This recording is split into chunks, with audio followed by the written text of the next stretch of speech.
ఎప్పుడు మన 15 ఆగస్టు పండుగ జరపడానికి ఇప్పుడు దాకా నిధులు ఇప్పుడు సమకూర్చలేదు. చాలా నామకే వాస్తే నామమాత్రంగా ప్రతి పంచాయతీకి చిన్న పెద్ద పంచాయతీలకి 100 రూపాయలు, చిన్న పంచాయతీలకి పెద్ద పంచాయతీలు 250 రూపాయలు చొప్పున ఇచ్చేవారు.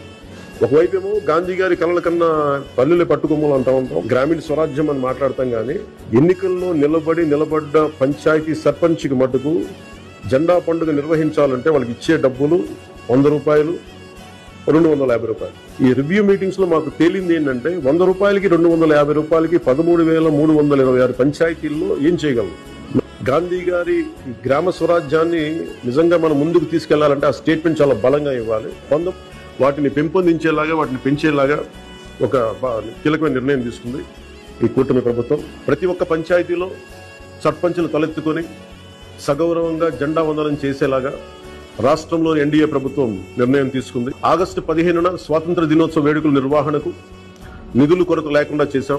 చిన్న పంచాయతీలకి 10,000 రూపాయలు, మేజర్ పంచాయతీలకి 25,000 రూపాయల చొప్పున నిధులు సమకూరుస్తున్నాం. దానికోసమని జీవోను కూడా రిలీజ్ చేశాం. దీనిని పంచాయతీ సర్పంచులు దీన్ని పూర్తిగా సద్వినియోగం చేసుకోమని నేను విన్నవించుకుంటా ఉన్నాను.